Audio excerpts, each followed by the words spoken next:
So you will have to enable the other me to share screen. I have enabled for everyone. You are not able to just. No, I didn't check. I didn't check. So Yeah, I have I have given yeah, permission. it's possible. It's possible for me to Okay.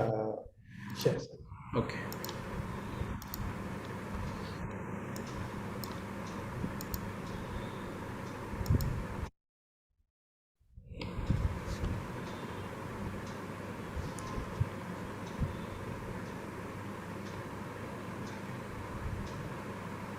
Okay, so I think we can start then.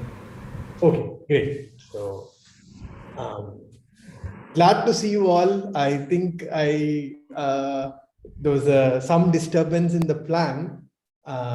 Initially, I think I was supposed to give. Good evening. Good evening. So yeah, I think there was some disturbance in the plan because I got sick in between. So I had a fever and I couldn't continue the classes. So I'm really glad that I can come back and now talk again to you. So I'm really happy about that. Thanks, Shobhan, for arranging all these things.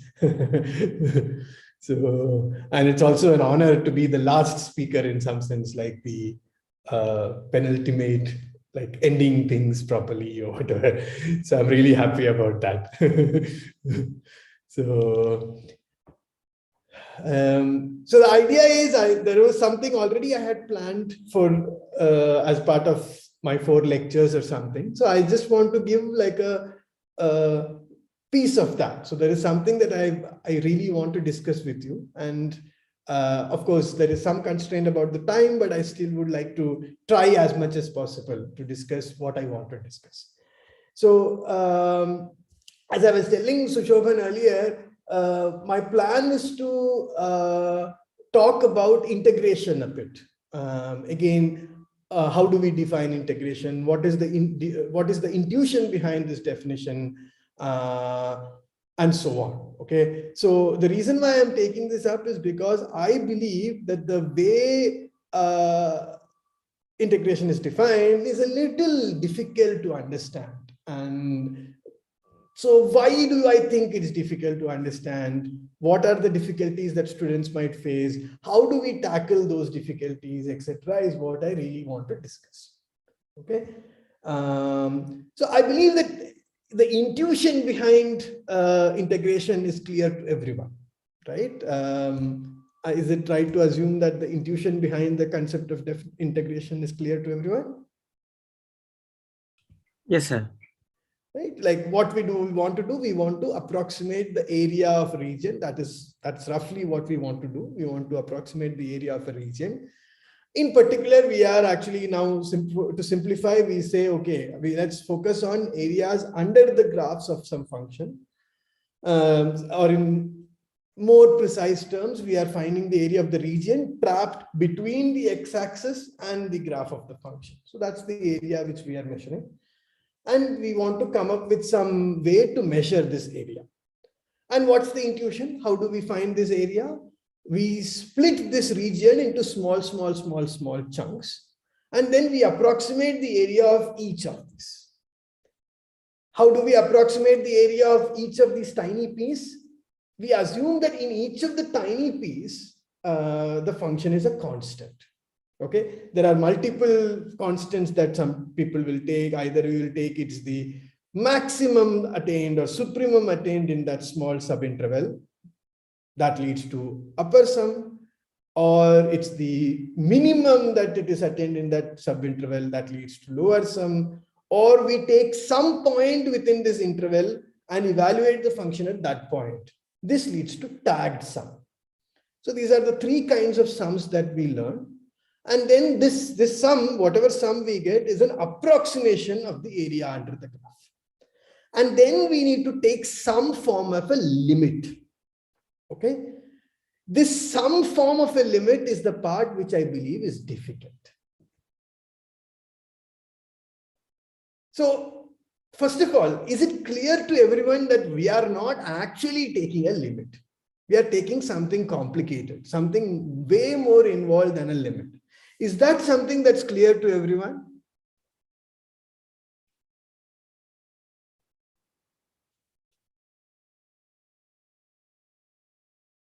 So how, for example, how would you define integration? How would you define an integral of a function? Suppose you want to define the integral, how would you define? I'm just, so that then I can start from there. Like the Riemannian approach, Riemann integration we introduce. Whichever approach, you fix an approach and tell me what the definition is. So, sir, whatever the curve, we try to approximate the area using some partitions and some rectangles approximately. Okay, can you be precise? That's exactly why. So yeah, that's the intuition. That's absolutely correct. Can you be precise now about the definition? Why I want you to be precise? Because it's in that precision that things are difficult. Actually, otherwise, as we all understand, the intuition behind the definition of an integral is quite easy to understand. But when it comes to rigorous definition, it is a little difficult. That's what I really want to stress upon. So it's an infinite sum. So there are, I think, two kinds of limits involved, where the norm of a partition goes to 0, and another is number of subintervals goes to infinity. So like that. Okay, so let me ask you some maybe more pointed question. Okay, so let's say the intuition behind the thing is, suppose we want to find the area under the graph of a function like this. What is the intuition? We have to, so suppose we are integrating the function f from say a to b, let's say. The idea is we have to split the interval ab into tiny pieces. In each piece, we are approximating the function by a straight line. Okay, so let's say some straight line like this, and then we get some area like this, right? That's the idea. And then we are taking the sum of these, the areas of these rectangles. Let's say something like this. Sum of these areas of these rectangles gives you an approximation of the area under the graph. And we want to get finer and finer partitions in some sense. That's the whole point. As the partition becomes finer and finer, the approximation becomes better and better. But the technicality or the difficulty of this definition comes in this word finer. Okay, that is where things become difficult. Okay. So let me say how I would have defined, if suppose I was supposed to, if somebody told me this intuition and then told me, okay, Divakaran, please come up with the definition of integral. Okay, then how would I define it? That's where I want to start from. Okay, if suppose somebody told me this without telling this intuition, I would not be able to come up with anything. But suppose somebody comes up with this intuition and tells me this intuition, then I believe I can come up with the definition. Okay, and I'm saying, what would that definition be? That definition, I believe, is the following. I would come up with something like this. The simplest thing that I would come up with would be, what I will do is I will split this AB into pieces of equal length. Let us say each piece has length b minus a by n. That means I am splitting the interval AB into n pieces. Okay. What am I doing? I am splitting the interval AB into n pieces. Now I get n subintervals. In each subinterval, I have to approximate the value of the function. That means in each of these subintervals, I have to approximate the value of the function. So how do I approximate this value? I am assuming that the function is constant. So an approximation would be, I take an arbitrary point inside this interval and then assume that the function takes the same value everywhere.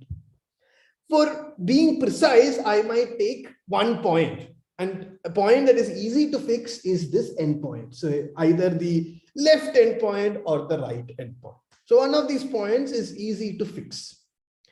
So the first guess that I will come up with, because that is a fixed point, that is easy to be precise. So if I want to give a precise definition of integral, this would be my first attempt at a definition. So this is what I'm calling as attempted definition. Okay, the first attempted definition that I might give is the following. How do I define it? I take limit n tends to infinity of summation of I going from 1 to n. Okay, I should maybe a little bit more careful. B minus a by n into summation of I going from 1 to n f of xi. Or xi I have to be specified. So a plus I into b minus a by n. What am I doing here? Let us try to understand this once more. This is the value of the function at the left endpoint. So here, I have to be a little careful because I'm taking the left endpoint. I have to go from 0 to n minus 1. So what am I doing? I am evaluating the value of the function at the left endpoint. I'm assuming that the function is constant on this entire interval and is equal to the left endpoint.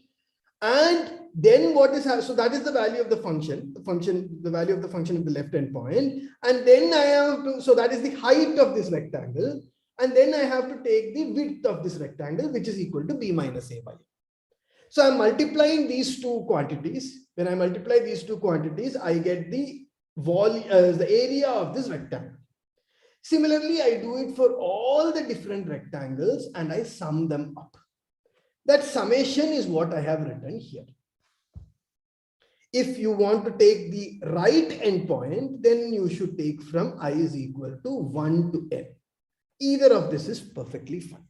If you prefer to go from 1 to n, maybe we can write it in this fashion. Is this definition clear to everyone? What I have done here? Yes. Yes. I'm assuming that the function takes a constant value, namely the value at the right endpoint. If suppose, then this rectangle that I get would be of area f of that value into b minus a by n. The height, this is the height and this is the width. So height into width is the area and I'm summing those quantities. When I sum those quantities, I get the total area under the graph. And this is an approximation. And to get finer and finer approximation, what do I have to do? I have to make n larger and larger. Right? That's what I need to do. To make the partition finer and finer, I have to make n larger and larger. That means I get finer and finer partitions. And then I have to take the limit as n tends to infinity. This would be the first definition that I come up with. Okay, does this definition make sense to everyone? Yes. Yes. Does it make intuitive sense? Like, is it intuitively clear? Is it a good definition? I have a question. What happens if the f is not defined at that point? Suppose We are assuming that our function is defined at all points. Continuous. The function we are taking is defined in the closed interval a comma. Okay. That's the functions we are taking. Okay. So if we are only looking at functions that are defined. Otherwise, it doesn't. I'm not assuming it's continuous or anything like that. Okay. But the function is defined on the entire interval. That's what I'm assuming. Okay. Is this a good definition? Is it possible for all the functions which is definable in every point? Sorry? Is it possible to calculate this one with a function which is definable at every point? So okay. So that's the question that you're asking. Is this computable always? That's the question that you are asking. So first of all, this is computable, right? That is clear to you.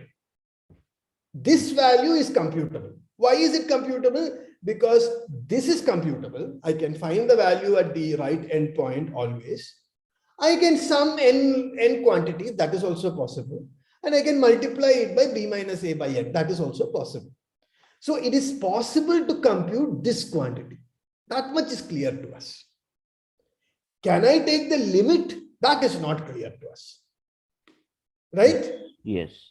Right? This quantity we can compute. Can we compute the limit of that quantity? That is not clear to us. Yes. And so one observation I think we can also I'm making is that if suppose the end point A is rational and B is irrational. So then B minus, so what I'm saying that at each stage we are forced to calculate either the functional value at rational points or irrational points only. Nice. So if you, that's a very, very important point. We will come to that. If A and B are rational, then f of A plus I into B minus A by N, or not f, sorry, A plus I into B minus A by N is also rational. This is an important observation. Thanks for making this observation.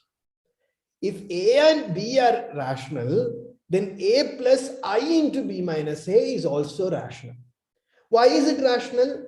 Because B minus A is rational. A and B are rational means B minus A is rational. And I am multiplying B minus A into I by N. I by N is a rational number. Product of two rational numbers is rational. I am adding a rational number to another rational number, you again get a rational number. But So here, because rational numbers are closed under addition and multiplication, this is a rational number. Sir, he is saying but different. here, actually, here they're saying that if one of them is rational and another one is irrational, in that case, it is, suppose if we have a defined function in a rational, irrational based function, if A is a rational, B is irrational, then it might be a problem to definition. That's what let's look at this situation. So for example, what you wanted is A is rational and B is irrational. That's the thing, that's the situation you want to look at, right? Yeah. In this situation, if this is the case, because I'm not allowing I to be equal to 0, this means that A plus I by N into B minus A, okay, I'm going to rewrite it slightly differently, is also irrational.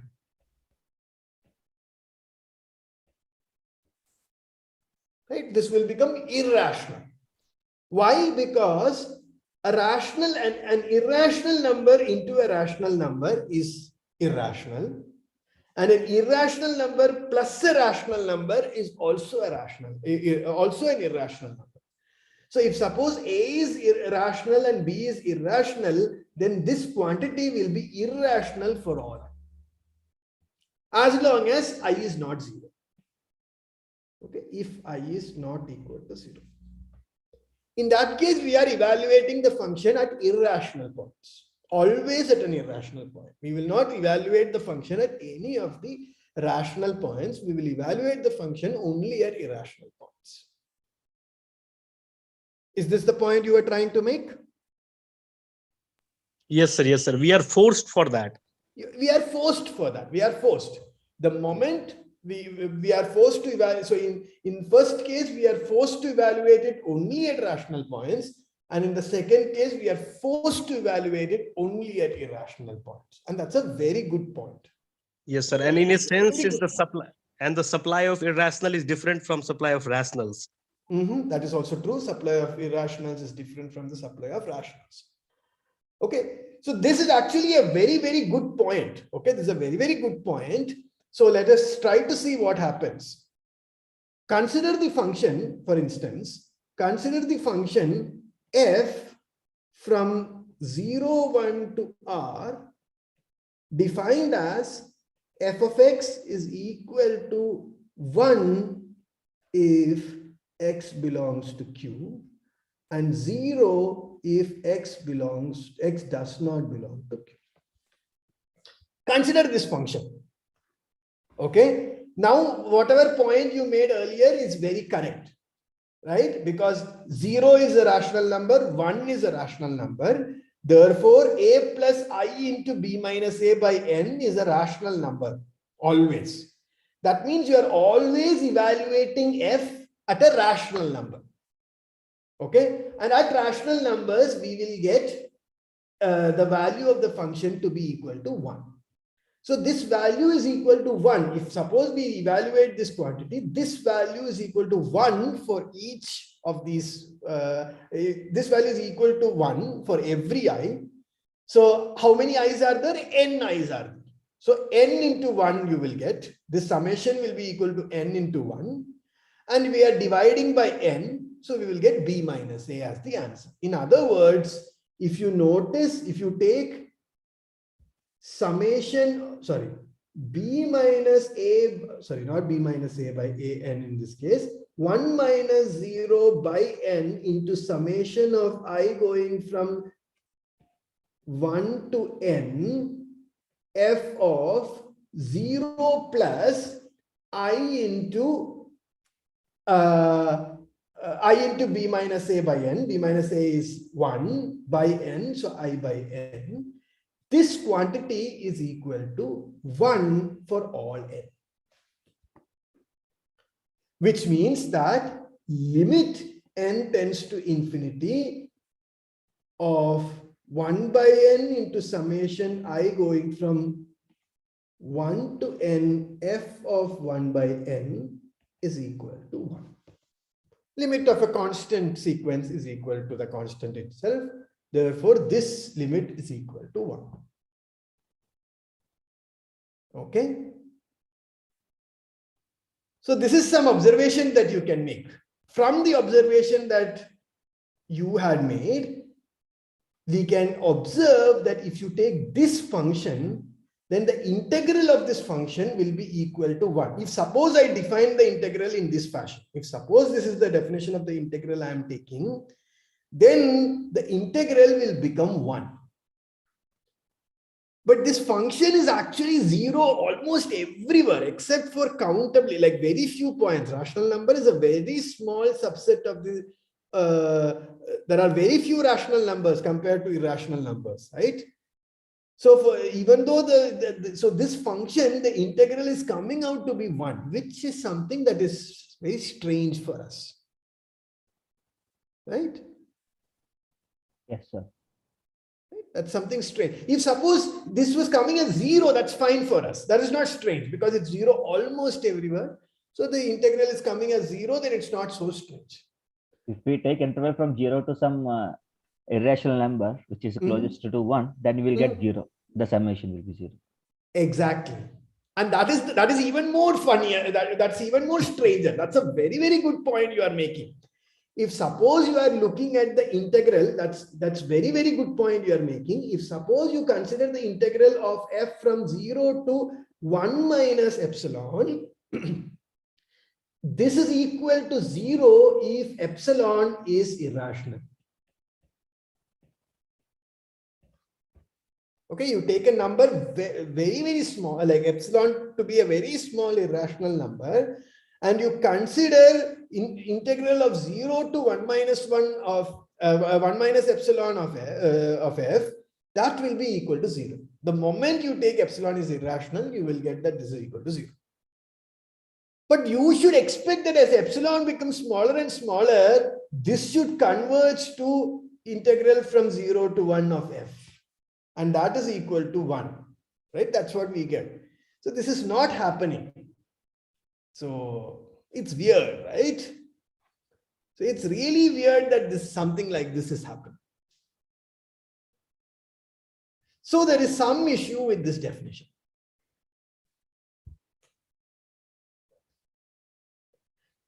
But this was a very nice and intuitive definition. So what should we do actually?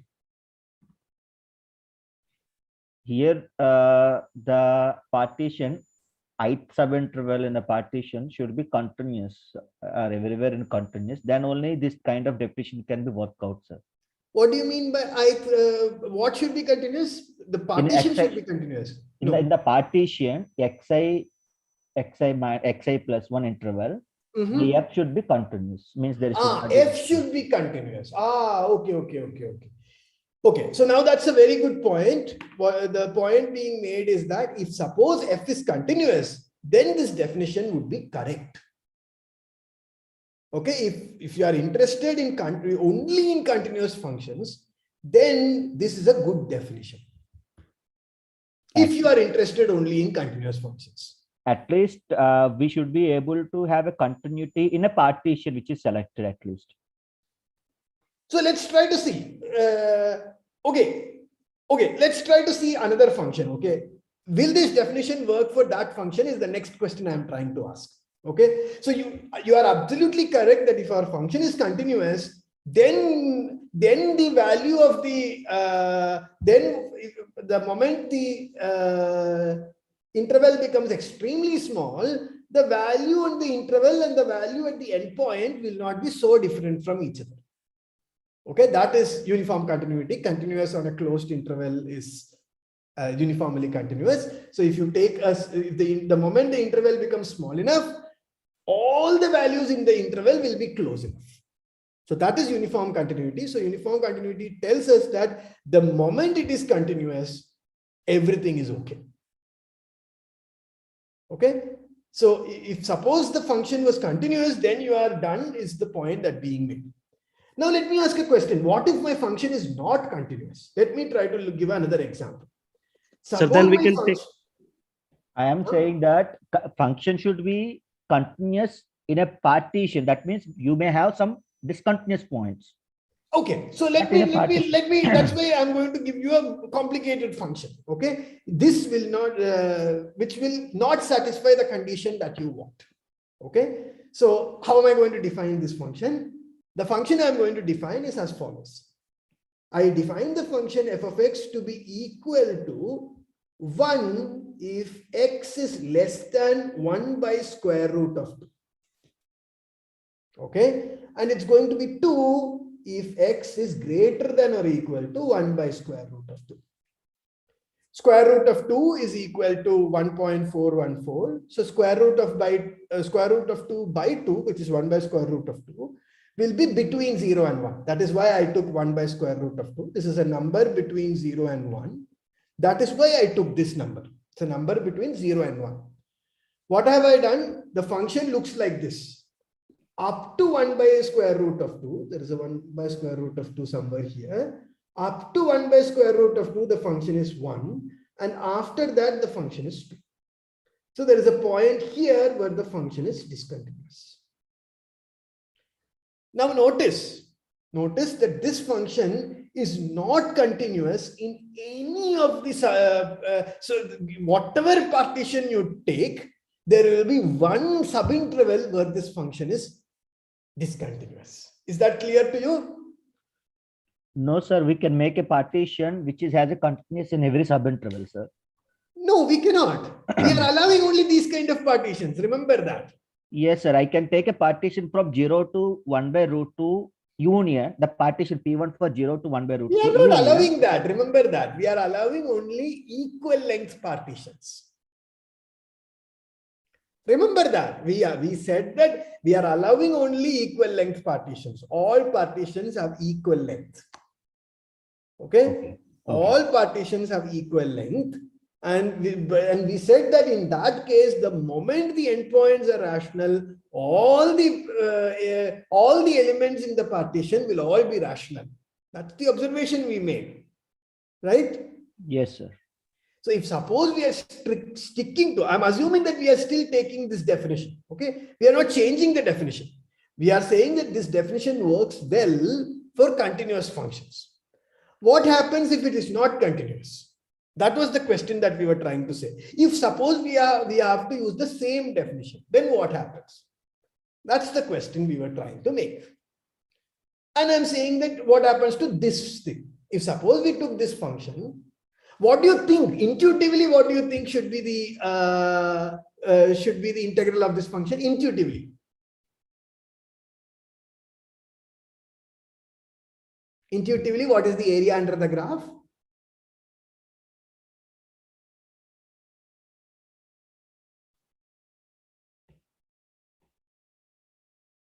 Nobody? Intuitively, what is the area under? Intuitively, just use intuition. 2. Why? Can you say some steps? Why 2? Wait. It's 1 times 1 2 plus 2 times. It's 1 times 1 by root 2. 1 by root 2 plus 2 times 1 minus 1 by root 2. 1 minus 1 by root 2. That is the intuitively, that is the area that you should get, right? So this is equal to 1 by root 2 plus 2 minus root 2. That's the thing. So suppose we maybe write this. It's That actually is 4 minus root 2 by root 2. 4 minus Root 2 by root 2. Root 2 by 2. root 2 by root 2. Okay, why I'm not able to No, see no, this? 4 minus root 2 by 2, sir. 4 minus root 2 by 2. Okay, 4 minus. Okay, the way I see it is the following: 1 plus 2 root 2 minus 2 whole divided by root 2, which is equal to 2 root 2 minus 1 by root 2. Okay, you are multiplying by root 2 on like numerator and denominator, so you get 4 minus root 2 by 2. Absolutely great. Great. So this is the value of this. This is the value of this. In other words, you can also write it as 2 minus 1 by root 2 or whatever. That you can write it in various fashion. So anyway, that is not so relevant. So there is intuitively there is a value for this integral, and if you apply this definition, for this integral, you will get the same value. Okay, if you apply this definition, you will get the same value. I'm not going to do this because of time constraints. I'm not going to go to this, but please believe me that if suppose we blindly follow this definition, you will get this value. Okay, you will indeed get this value. So for this kind of functions also, I can use this definition. In fact, as long as there are only finitely many discontinuities, we can use this definition. There is no doubt that for same argument, the exact same kind of argument we can use to show. So how do we see this? How do we see that this works? So for example, if my partition is such that every subinterval, so take a partition, let's try to see why this works.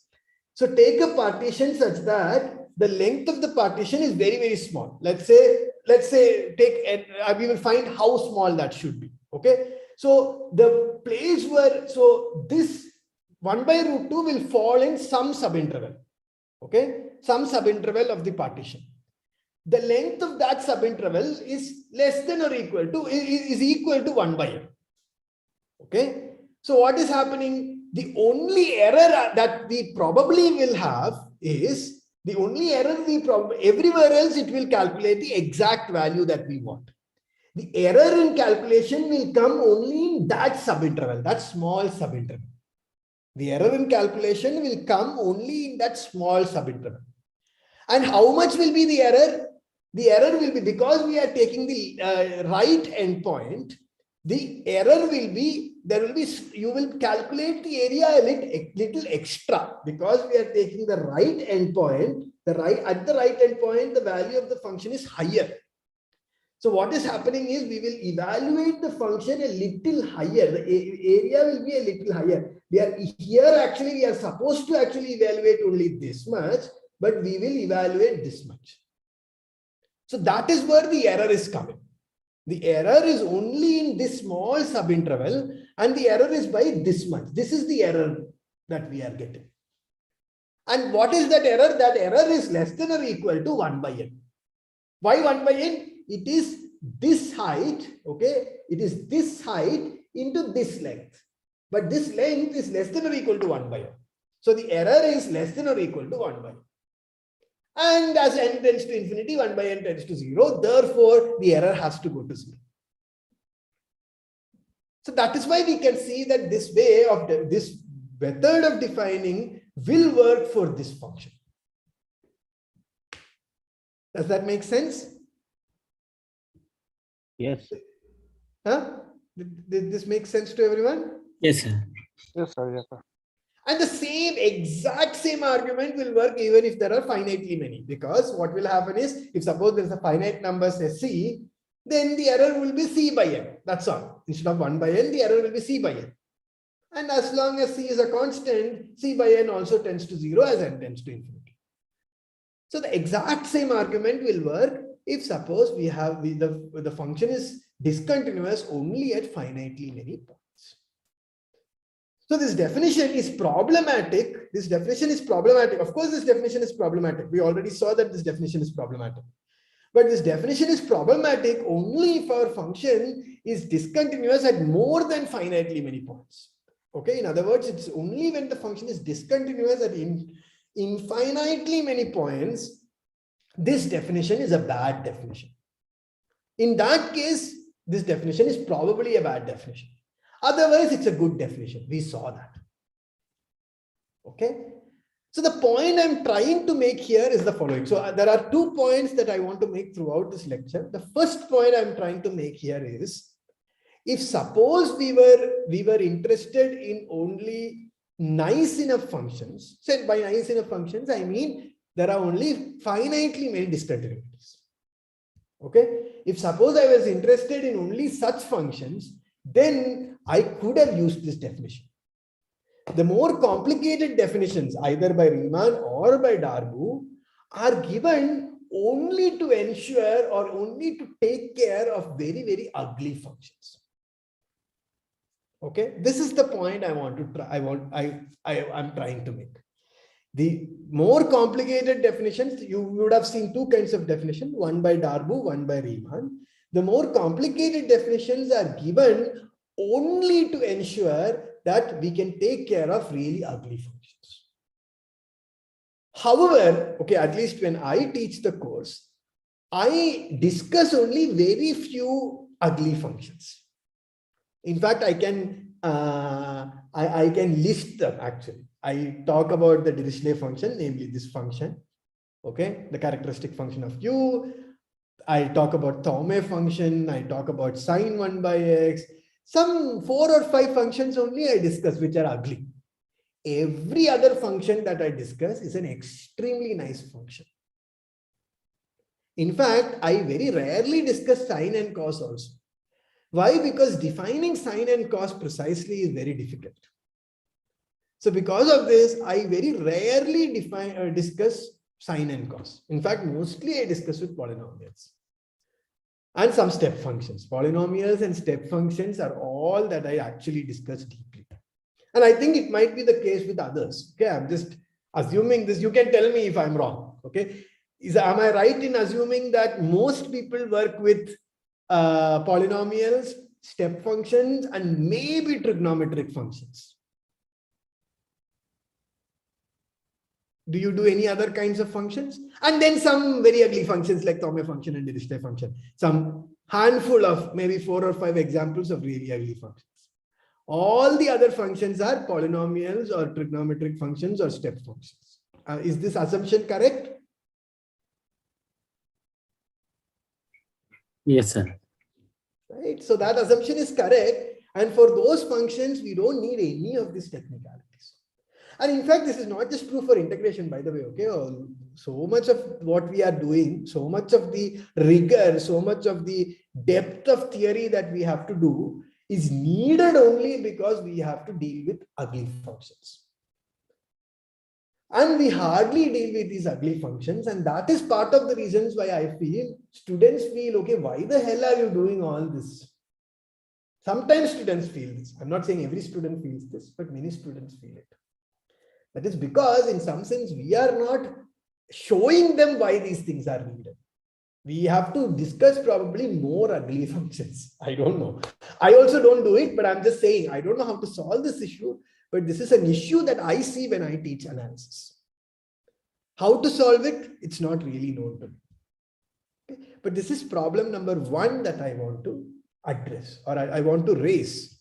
This is an issue that people face. At least I face. I don't know how to really solve this issue.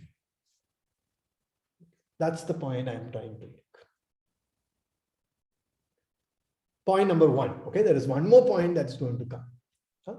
So now, so the thing is, okay, so we saw, like, for example, that for continuous functions, this definition works well enough.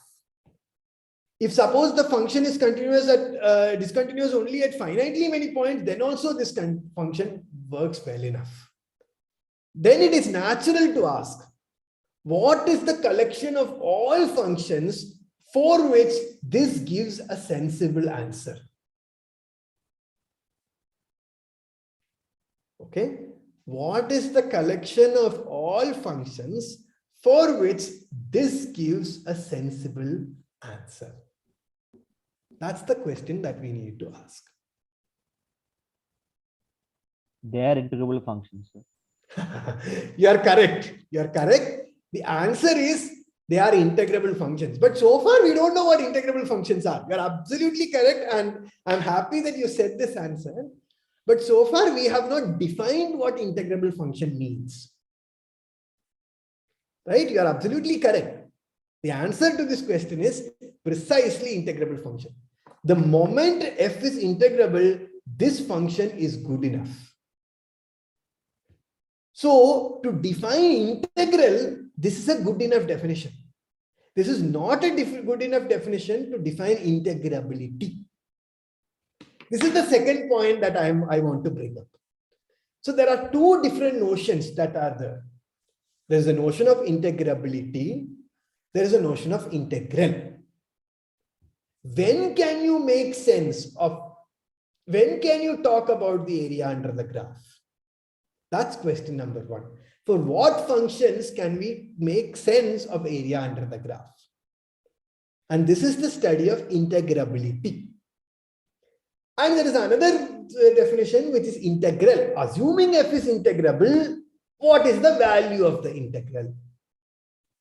So in the moment f is integrable, this is that value of the integral. So the question is, what is the meaning of this integrable? That's the next question that we have to.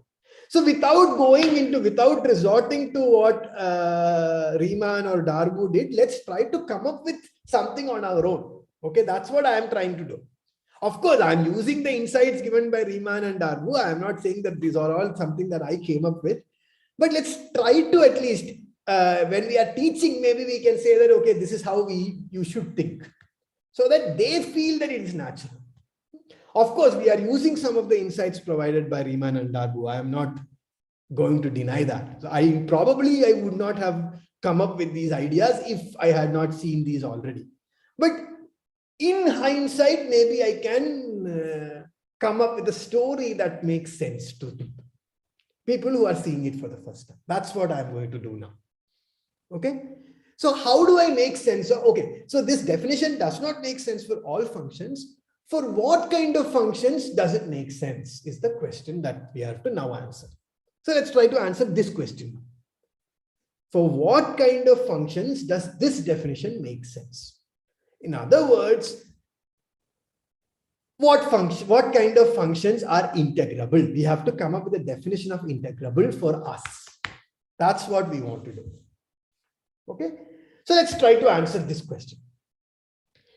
So intuitively, what did we want? We wanted to know that the function should, if suppose the function did not fluctuate too much in a given subinterval. And that is why I think one of you told that it should be continuous in each of these subintervals. Okay. But actually what we want is not that it is continuous on each of these subintervals, but what we want is that it shouldn't fluctuate too much in the subintervals. That means you are talking about boundedness. Am I right? So something close to boundedness. Okay. So let's first say that it is bounded in each subinterval. Okay. This function is bounded in each subinterval, right? This function is bounded in each subinterval. But still there is a problem.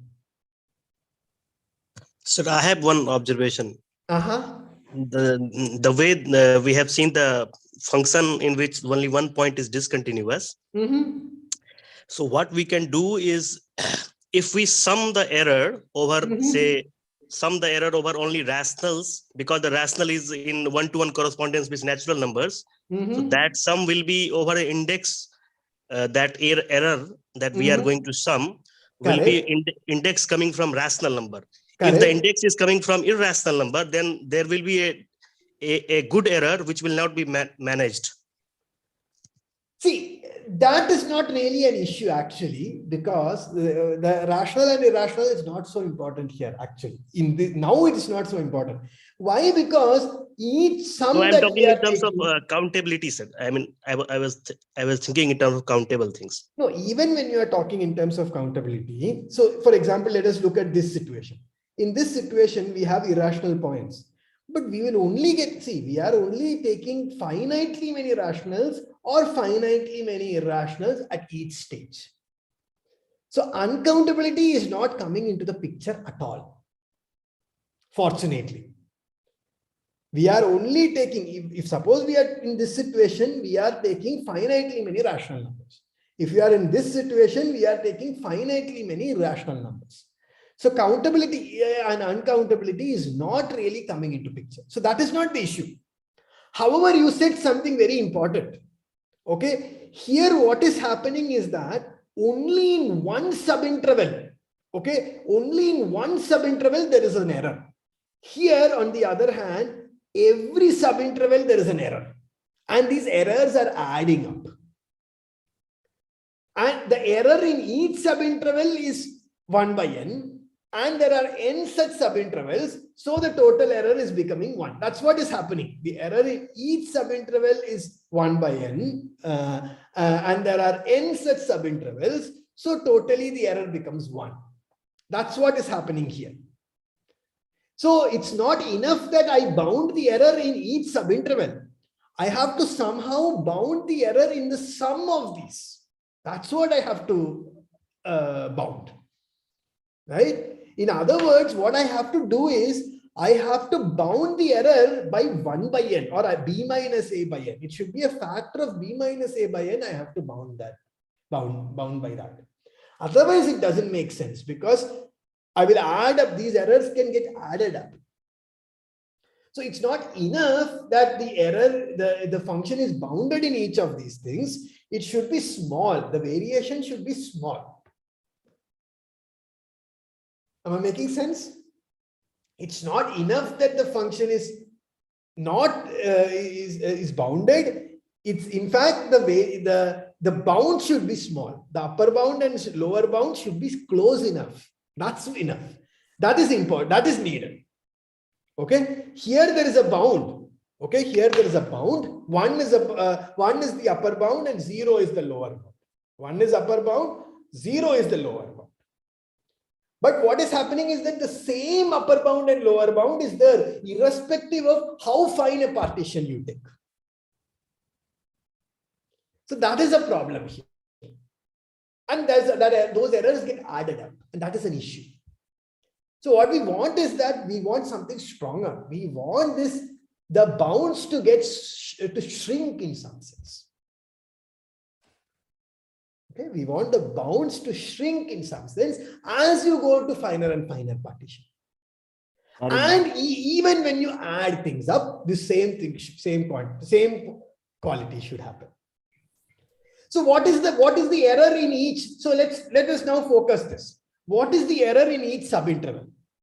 The error in each subinterval is, okay, so let's look at this subinterval. The error in a subinterval, let's call the subinterval II. Let's call the subinterval II. The error in II, okay, so given a subinterval II, error in II, okay, let's not use ij, let's say. Error in ij is equal to the supremum of f, okay, supremum of f of x such that x belongs to II minus the infimum of f of x minus x in f of x such that x in II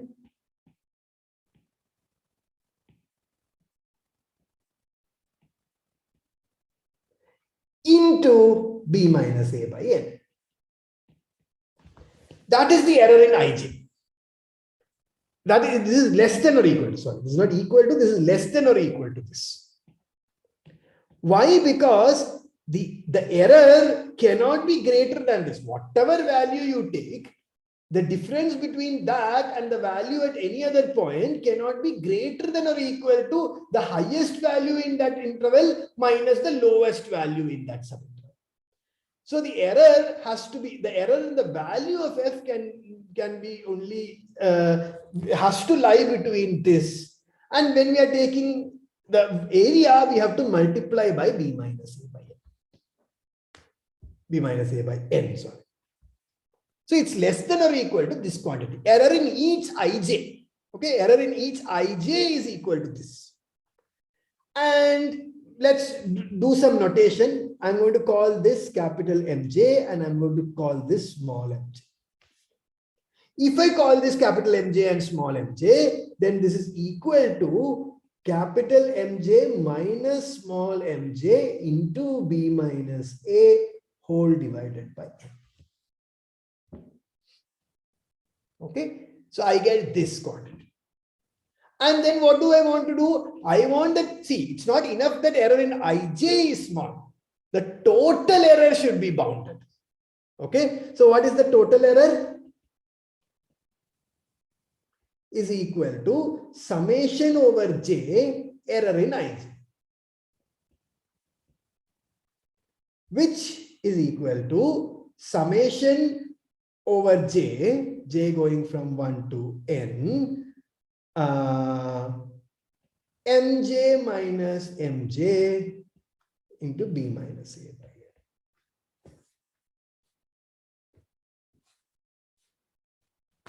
Okay, we can write it in this fashion, which we, if we want, we can also rewrite as summation of j going from 1 to n, mj into b minus a by n minus summation j going from 1 to n, small mj into b minus a by n. Okay. Now this might remind you of something. Does this make sense? So far, does everything make sense? Was it intuitively, did it make sense to look at this quantity? Yes, sir. It made intuitively to think of something of this form, like these are something called functions of bounded variation, something like that. Yeah, it's more than that. You actually, you know what this is. Okay, you know what this is. This is actually what you call upper sum. Upper sum and lower sum. Exactly. This is called upper sum and this is called lower sum. So you are familiar with this. And what do we want? We want this to be, this to go to 0 as n goes to 0. Sorry, n goes to infinity.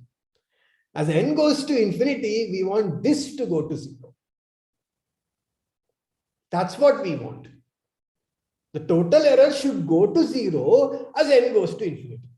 In other words, as n goes to infinity, we want upper sum minus lower sum to go to 0. That's what we want.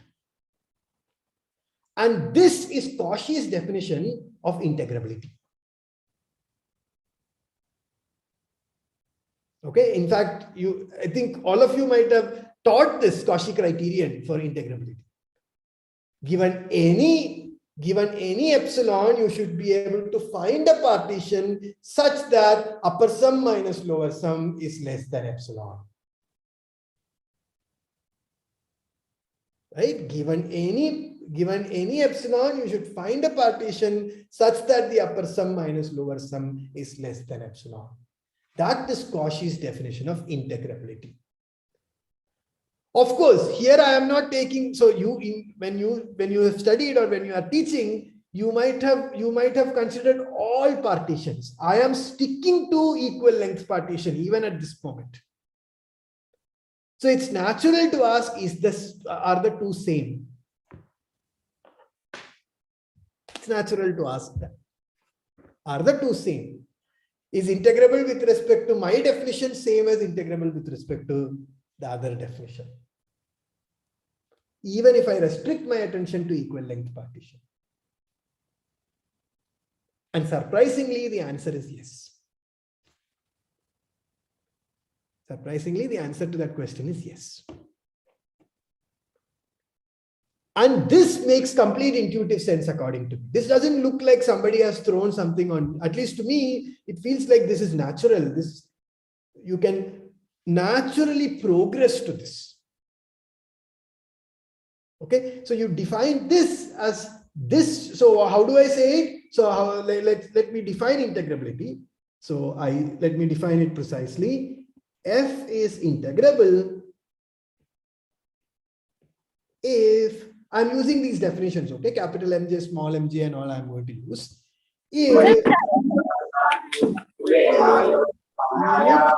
n tends to infinity, summation of mj into b minus a by n, sorry, let me write it slightly better, b minus a by n into summation of mj, j going from 1 to n, minus b minus a by n into summation over mj, j going from 1 to n is equal to 0. F is integrable if this happens, where mj is the supremum of this function in the interval aj, in the interval ij. Okay, so mj is the supremum of the function in the interval ij, small mj is the infimum of the function in the interval ij. And what is ij? Ij is actually nothing but a plus j into b minus. So let me write what ij is.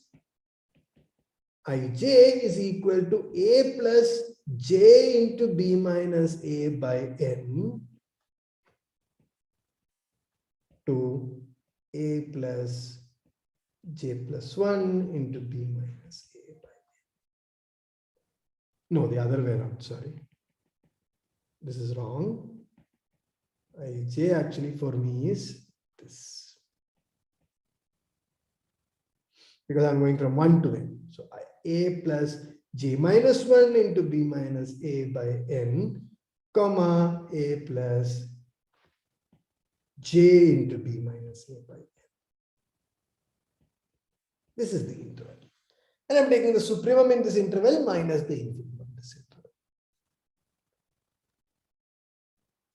And the equality that this definition works same as the other definition is not so easy to see. One way is easy to see. If suppose the function is integrable with respect to this definition, then clearly it is integrable with respect to Cauchy's definition. Right? Because if suppose this limit goes to 0 for this special, if you can find a special partition such that UFP minus LFP is less than epsilon, then you can find a not so special partition also that such that UFP minus LFP is not less than is less than epsilon, right? So that is easy because this whatever partition I am taking is part of Cauchy's partitions. So that part is easy. The other part is the hard part. If it's integrable with respect to Cauchy's definition, why is it integrable with respect to my definition? That is the difficult part.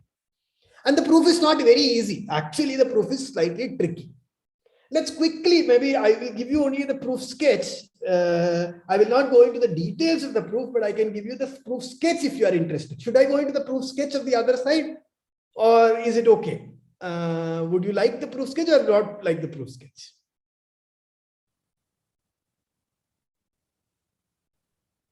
Please give, sir. Okay. So the proof sketch is as follows, actually. So the proof sketch is, what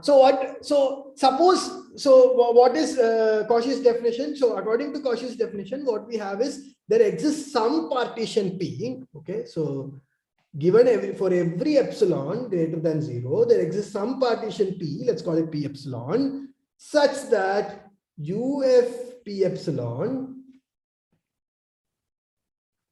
minus LF P epsilon is less than epsilon. There exists some such partition. That's the claim.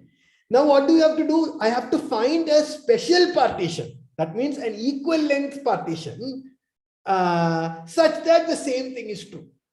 In other words, I have to find a partition. Okay, let me not call it P epsilon. Let me call it Q epsilon because I'm going to use P again for other thing. All this I will call Q epsilon. Okay, and P will always stand for equal length partition. Okay, with n subpartitions. So what do I want to now do? I want to find a Pn. Okay, so what do I want to find? Some Pn such that, okay, so for every epsilon, let me write it more precisely. For every epsilon, I want to find some n such that, some capital N such that UFPN minus LFPN not. So I want to find some n such, okay, some n such that UFPN minus LFPN is less than epsilon for all n greater than or equal to capital. I want to find such a capital N. That is the whole point. If I can find such a partition, then it is integrable with respect to my definition.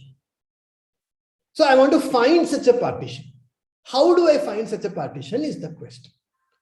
So first of all, I am going to see how this Q epsilon looks like. Okay, so the Q epsilon contains some points. Let's call it, let's say Q epsilon contains points of the form A is equal to Y0 less than Y1 less than etc. up to Yk, which is equal to B. So there are K plus 1 elements in that partition, or K subintervals in that partition, let us say. Okay, if suppose there are K subintervals in this partition, then what do I have to do?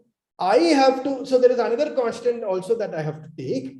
Another constant that I have to take is that if it is integrable, we know that the function f is bounded. That is another information that we have. In other words, I can find some capital M such that f of x is less than or equal to m. I can find such a bound. So now what do I want to do? I want to find a value of n that depends on this k and this m.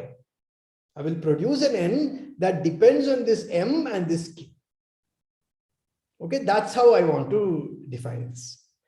More precisely, what do I want to do? I want to ensure that the error, so,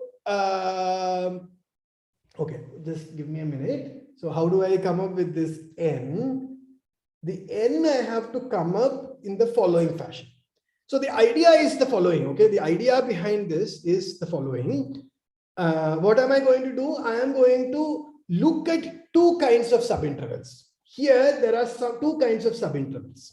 There are some subintervals which contains one of these elements. And there are other subintervals which does not contain any of these elements. Right?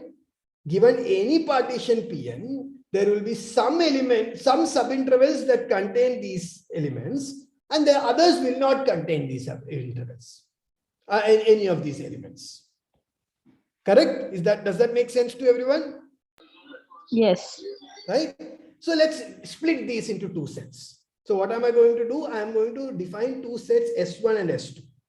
S1 contains all I such that, so this Pn will be called, Pn is equal to A is equal to X0, X1, etc. up to Xn, which is equal to B. Okay, that's how Pn will be. So I'm looking at all I such that Xi minus 1 to Xi, okay, this subinterval does not contain Yj for any j. Okay, I'm looking at all such i's.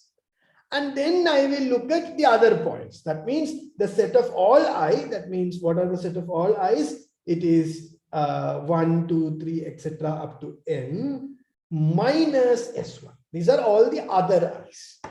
All i's that are not contained in S1. Okay. So now what do I have to do? I want to look at summation I going from 1 to n. What is that my definition that I'm taking? I am taking f of a plus I into b minus a by n into b minus a by n. This is the value that I want to calculate. But this I can split into two sums. What are the sums? I can take it as b minus a by n into summation I belongs to S1 of f of a plus I into b minus a by n plus b minus a by n into summation I in S2 f of a plus I into b minus a by n. Okay, so I split into i's that belongs to S1 and i's that belongs to S2. I split it into these two cases. Okay, so I split it into these two cases and then write it in this fashion. Okay, so moment I write it in this fashion, now I will separately bound these two, the errors in these two. That's the intuition that I want to take. Okay, so one part I am not going to discuss. Okay, because that is an idea which you might have seen many times. This sum is less than or equal to, this sum is actually less than or equal to upper sum over of f over q epsilon. No, sorry, the other way around. Yeah, exactly. So this sum, yeah, this sum is less than or equal to the upper sum of f over q epsilon. On the other hand, this is where we have more of a problem. So this is where we have to be a little bit more careful. Here something else is happening. Here what is happening is, we know that this value f of this thing is less than or equal to m. So I can write this as less than or equal to b minus a by n into summation of I in S2 of capital F. Because each of the values of f is less than or equal to m. So I can write it like this. Correct? Does that make sense? Yes, sir. Yes, sir. But notice that how many i's are there in S2? Okay. There are at most k minus 1 i's in S2. Because S2 contains precisely those i's for which there exists a yj that is lying in between. But how many yj's are lying between A and B? There are only k minus 1 of those, because x0 and xk are not counted, right? Only the other things are lying in between. So how many such things are there? Only k minus 1 such things are there.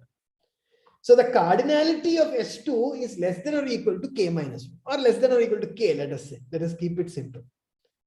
So what do we want to do? So we know that this quantity is less than or equal to mk. Summation of I belongs to S2 m is less than or equal to mk. So I can write this as b minus a by n into mk.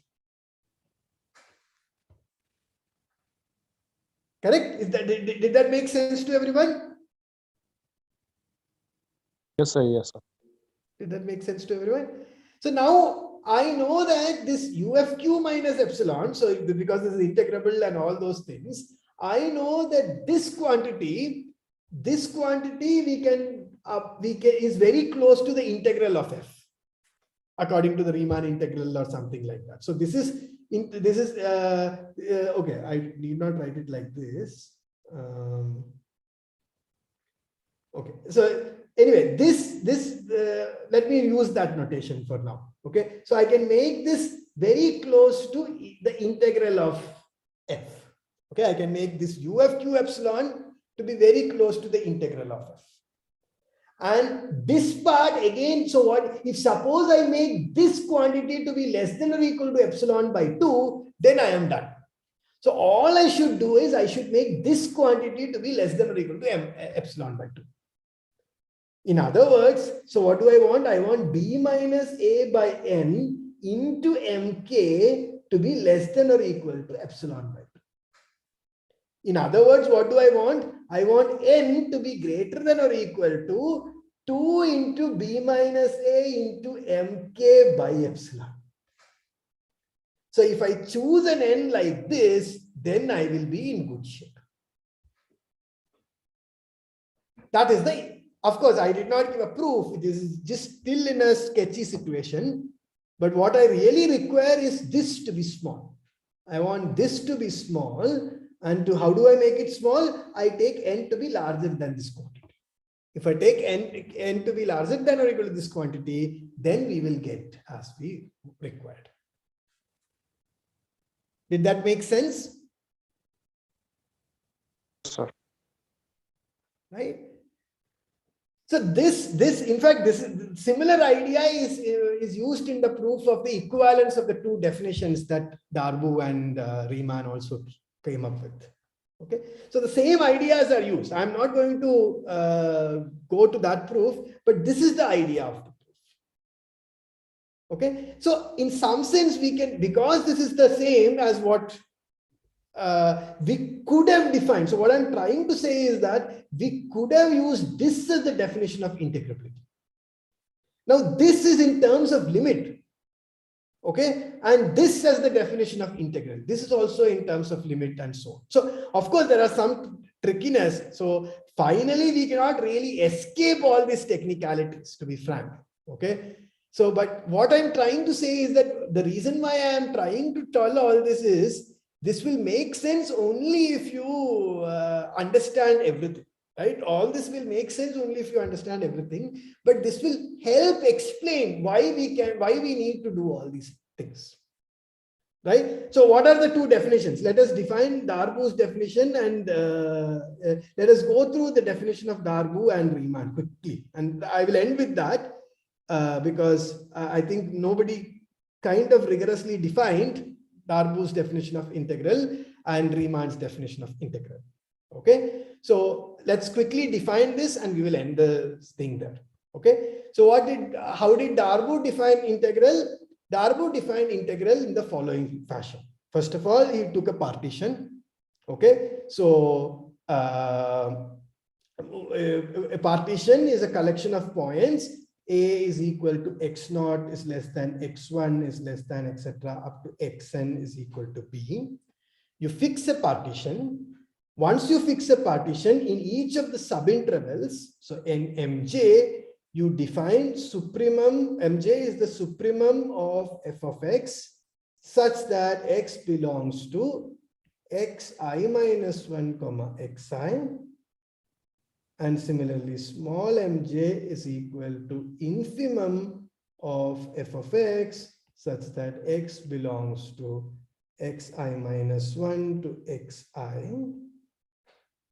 And you define the quantities UFP, okay? You define the quantities UFP to be equal to summation over mj into xi minus xi minus 1, okay, j and j minus 1, and LFP is equal to summation over small mj xj minus xj minus 1.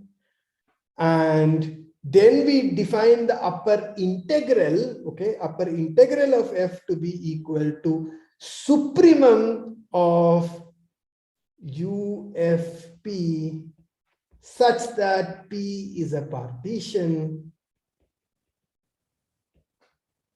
and we define lower integral to be, okay, sorry, here it is infimum, I made a mistake. And here it is the supremum of LFP such that P is a partition. And then we say that F is integrable if upper integral is equal to lower integral. And integral of F is equal to upper integral is equal to lower integral. So this is Darboux definition. Notice that this is a very, very complicated and difficult definition. It's not in terms of a limit or anything. And therefore, it's an extremely complicated definition. Right? Am I making sense? So similarly, Riemann's definition is also not very easy. Riemann's definition is even more complicated. What he does is he takes a partition. He does not take a partition. He takes a tag partition. Okay, so what is a tagged partition? A partition is obviously a collection of points. A is equal to x0, x1, etc. up to xn. And what he does is he takes a point ti in each of these intervals. And what does he do? He considers tagged sums. What is his tagged sum? What is the meaning of tagged sums?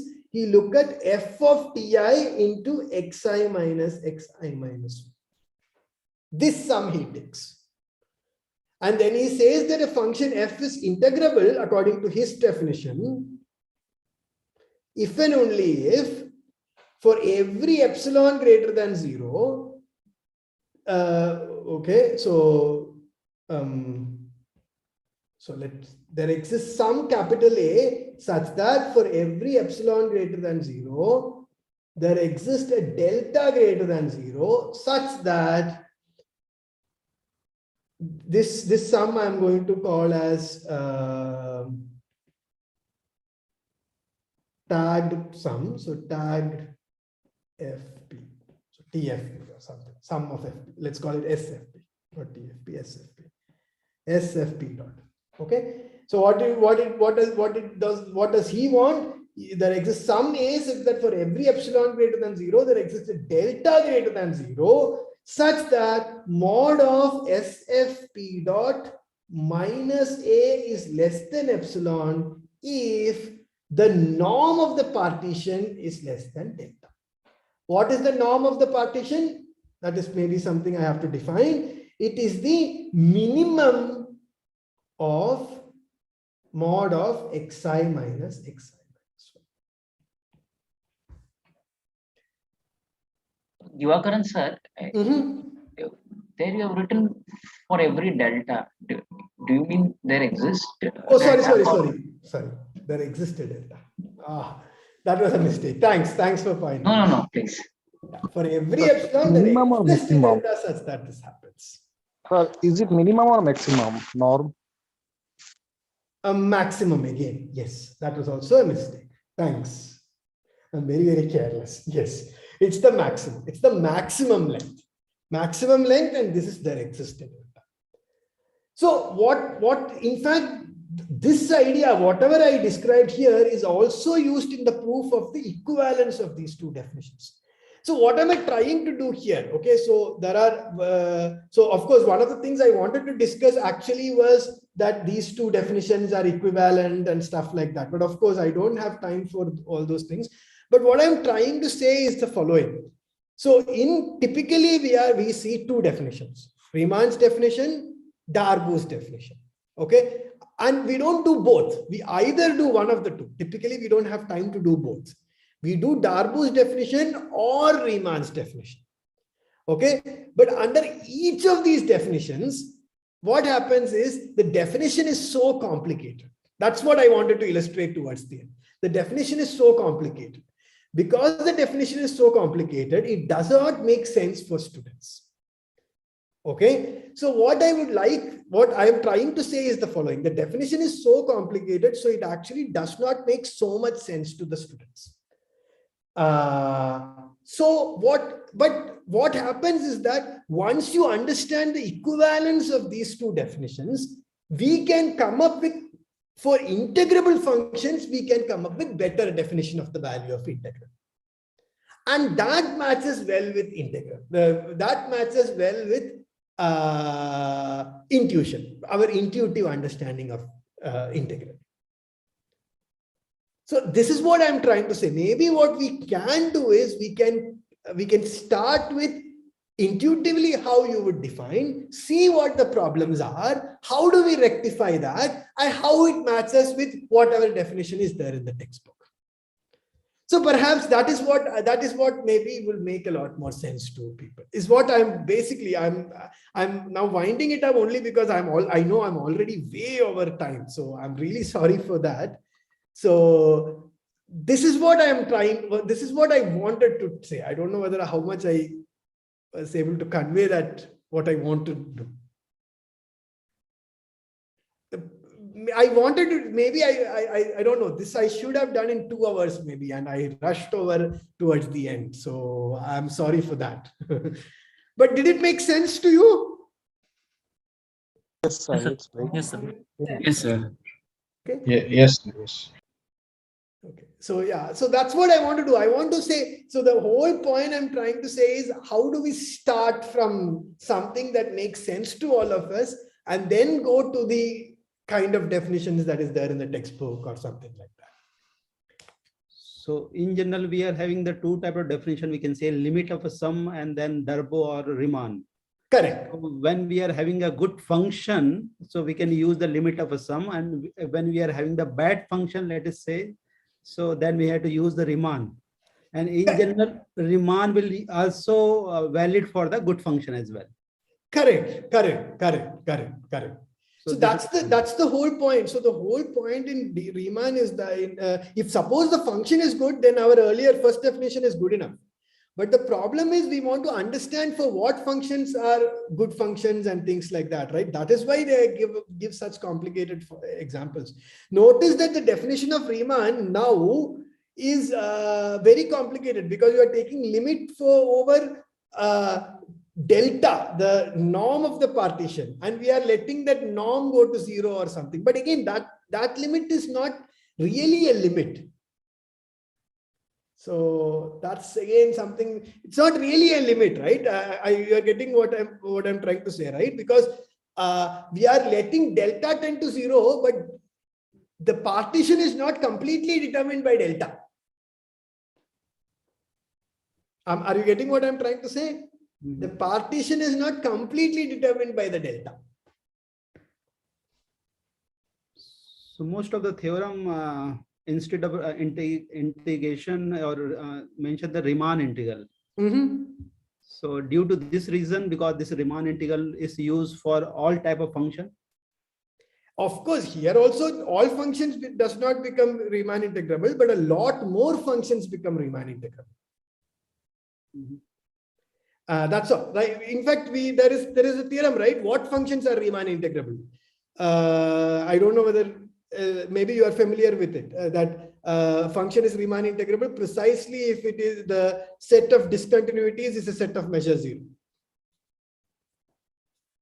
Only those functions are Riemann integrable. Not every function is Riemann integrable. So our earlier function that 1 when rational and 0 when irrational, that is still not integrable. If it was integrable, then our definition would have worked. Right? So means we can't find out the integration of that function. Yeah, we cannot find the integration of that function. That function, of course, you can do the Lebesgue integral, of course, but we are not discussing that. We can find the Lebesgue integral of that function, and the Lebesgue integral turns out to be 0. But of course, we are not going into that. So the Riemann integral is not defined for that. So where we apply the Lebesgue integral? Just sentence wise or something. Where we apply, meaning like there are so many applications for it. The most important reason is because it has very nice properties with respect to limit of functions and stuff like that.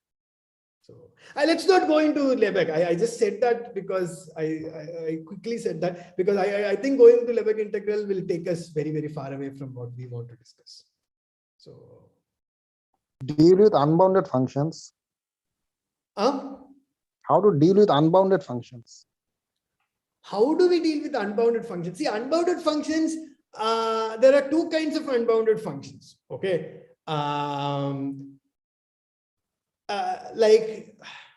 So the Riemann integral does not really work with unbounded functions. First of all, the definition of Riemann integral uses actually Riemann's definition can be applied to unbounded functions. but again, you will not find it to be integrable. That's the whole point. So again, okay, how do you deal with unbounded functions? The best way to deal with is the following. If suppose it's unbounded only at one point or something, or as it closes to one point. So for example, let us look at the function 1 by x. Right? It's only unbounded as it approaches 0. Are you interested in functions of this type? Yes, sir. Yes, sir. If you are interested in functions of this type, then maybe we can talk about the integral. How do we talk about the integral? I look at the integral from epsilon to 1. Okay, that I can compute. Why can I compute that? Because there in the interval epsilon to 1, the function is bounded. Therefore, I can calculate the integral. And I take limit as epsilon tends to 0. Okay, sir. Right? Did you get what I'm trying to say? Yes, sir. Yes, sir. Thanks. So that's the point I'm trying to say. So if suppose, so there are things that you can do for unbounded functions, but that's not really part of Riemann integral again. Riemann integral is defined for, these are all generalizations of the Riemann integral. The Riemann integral itself is defined only for bounded functions. Whatever I said right now is a generalization. How do I define the integral of 1 by x? For, of course, 1 by x, there will be an issue because I think the limit will go to infinity. But if suppose it works well, then you can then you can do it. But there is some limitation there. That's what I'm trying to say. But again, that is a different point. I think that is a very different kind of point that, of course, it's a very interesting point. There are generalizations of Riemann integral, which we can take for unbounded functions and stuff like what I said. And of course, there is nothing special about one point. Even if it happens at 2 points, it's fine. For example, you can perhaps do the same thing if you have a function like, say, x minus 1 into x minus 2 or something in the interval 1, 2. Right? Then you can integrate it from 1 plus epsilon to 2 minus epsilon, and then take the limit as epsilon tends to 0. Even if there are finitely many points, you can do the same trick, and so on. So there are generalizations. These are all called generalized versions of Riemann integrals, and you can work with all those things. So, but again, here let me stress my point because I don't know. I don't want people to miss that point.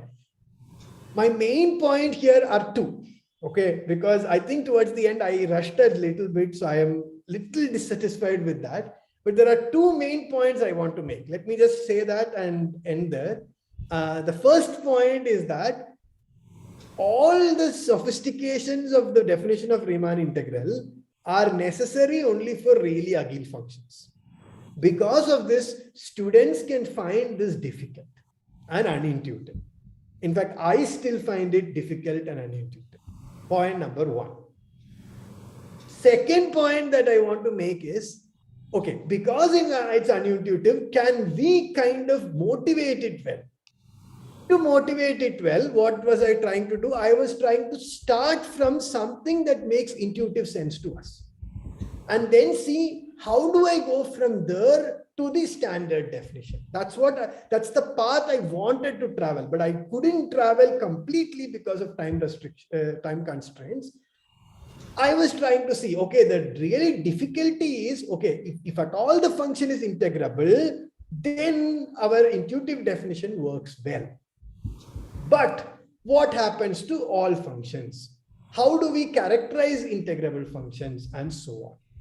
And then I discussed something that corresponds to that. So these are the two main points that I wanted to make. Yes, someone had their hands raised.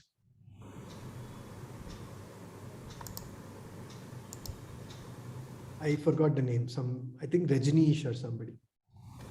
No, sir, by mistake. Oh, by mistake. So those are the 2 points that I really want to make. I don't know how successful I was there because I think this was something I had planned for 2 hours, but then I had to cramp it in 1 hour. I don't know. Sorry for that. Sorry for if it didn't become very clear.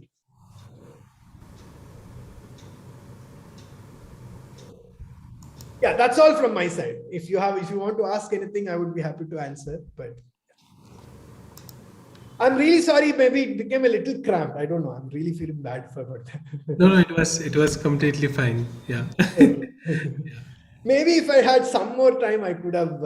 Yeah, I can understand. I think because of that 2 hour has you have to cramp into Correct, 2 hour. correct. Yeah. But I really wanted to discuss this because this is something that's really close to my heart. And there are so many other things that are related that I would actually like to discuss. Again, but I don't even want to start it. Can I quickly say it in 2 minutes something? Yeah, okay, sure. Okay. So another way of looking at the whole thing is, see, the set of partitions, actually, the collection of all partitions is a partially ordered set. Okay. That means given 2 partitions, I can compare them. I can say that one partition is less than or equal to the other partition if it's a refinement. So this gives a partial order. And it is not just any partial order. It is what is known as a semi-lattice. What do I mean by that? Given 2 partitions, I can form a common refinement of these 2 partitions. So what we are doing in some sense is we are actually taking chains in this partially ordered set and we are taking limits over those chains. And things like that. There are so much to discuss in this. I don't know. I will just stop here. Sorry, I'm really sorry. But yeah. So thank you, Divakaran, for your time and effort to explain us these different concepts of integration and how the theory has evolved over time. I think this was really a different type of discussion which usually doesn't happen frequently. The point is to even to understand why this definition works and why we need this kind of definition and so on, and also to have a look on what are the things which students find difficult and how to tackle those situations. So it was really helpful for all of us. So thank you so much. If there are any participants who would like to say a few words about or give a kind of a feedback, it's a good time to do so.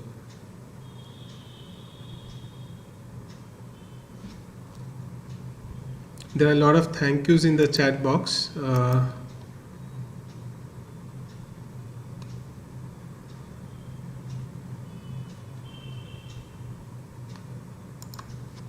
Yeah, I think I should totally thank you again for this wonderful lectures, as in it was, I don't know, just too many things out there which we take trivial and turns out just because it's like almost like, oh, too trivial to look into. And then all of a sudden you look into finer details and you see that, oh, that there was like so many wonderful things that you missed on the way, and that start for the lecture was really wonderful. And maybe and also the way you expected us to interact, as well as the way you made us interact also was very interesting, because especially online, I'm pretty sure every teacher here agrees to this. It's really hard to get anyone talking, and you have managed to get most of us retain our attention and interact. So thanks a lot for online. It's all very hard. I don't know. It's very, very hard. So thank you, Jesse, for the feedback. So we hope that we have some other workshop where we get more time and can indulge in this kind of discussion with more time in hand. So with this, I think we have come to the end of the workshop. We, the Department of Mathematics, St. Joseph's College, are happy to have had the opportunity to host all of you. I thank NCM, National Center of Mathematics, for giving us this opportunity to host this, TEW workshop. TEW. I especially thank Professor Srinivas Kotiada and Professor K. N. Raghavan for providing valuable suggestions whenever required. I thank our Father Principal, Head of the Department, and all my colleagues for the support to organize the workshop. I thank the technical team without whom smooth functioning of these sessions would have been impossible. I thank all the speakers and the tutors for taking their valuable time and making this workshop successful. I'm also in debt to my co-organizer Manjunath, who always has extended his help. Last but not the least, I take this opportunity to show my deep gratitude to all the participants for actively participating in this event. I hope this is only the starting of our association. Please let us know if there are any such important workshops around. We would surely love to meet in such events. Take care, everyone. Have a good weekend. Thank you, sir. Thank you. Thank you. Thank you. Thank you. Thank you, sir. Thank you very much. Yeah. Thank you, Sushobhan. Thank you, everyone. Yeah. I think not everyone has filled the